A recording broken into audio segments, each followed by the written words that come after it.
My dad is Samoan, so I grew up eating supper suey or chop suey. It's a Pacific Island favourite brought to the region by Chinese settlers in the 19th century. In fact, there are Chinese communities old and new all across Pacific nations.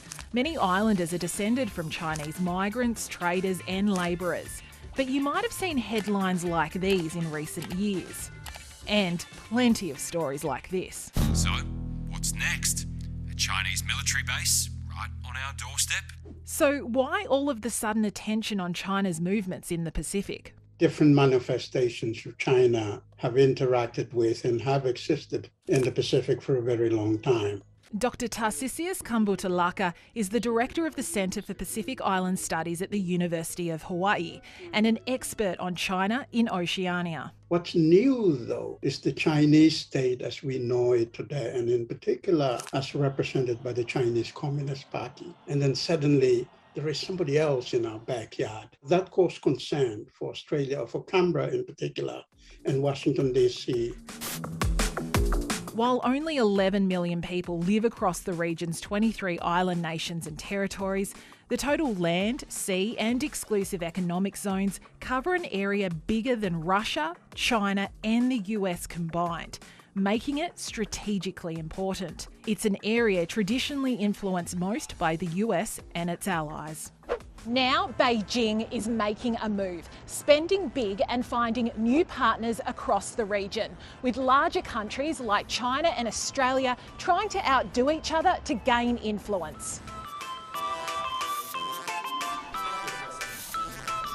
They are often seeing the Pacific as an empty place to be influenced, rather than a place with its own interests and people who have their own concerns. Climate change is a huge concern in the region. Rising sea levels are already forcing people on low-lying atolls to move to higher ground. Pacific leaders say it's a threat to their nation's statehood, sovereignty, culture and identity. And bigger nations need to do more. We can only be ignored at the peril of those who choose to do so.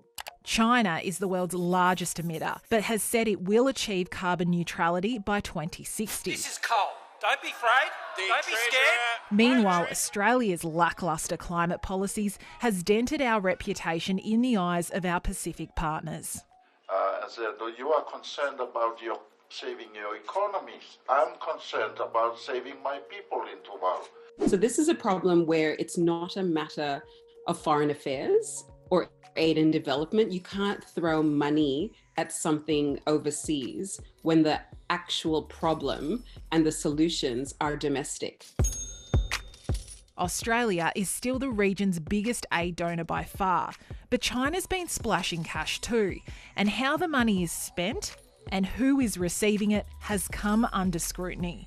Much of China's spending is in the form of concessional loans for infrastructure or development projects. The labour has to come from China, the materials have to come from China, the standards are all from China. And that's why often you see Chinese workers working on these infrastructure projects in the Pacific, and then people in the Pacific go, why aren't they hiring us?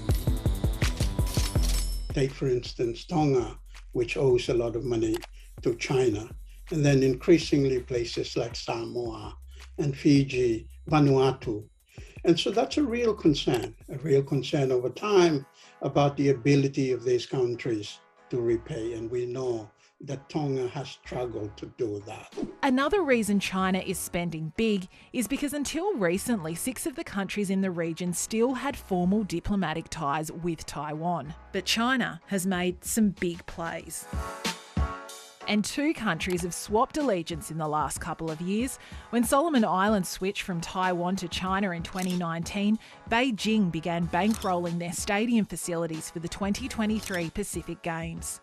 And so that raises questions whether, such assistance could then be used in other ways, that it is diverted in ways that it fuels domestic corruption. Vaccine aid has been politicised too, with Beijing taking a swipe at Australia in August for allegedly discouraging the use of Chinese vaccines. 我们奉劝澳大利亚方面停止干扰破坏中国同太平洋岛国疫苗合作。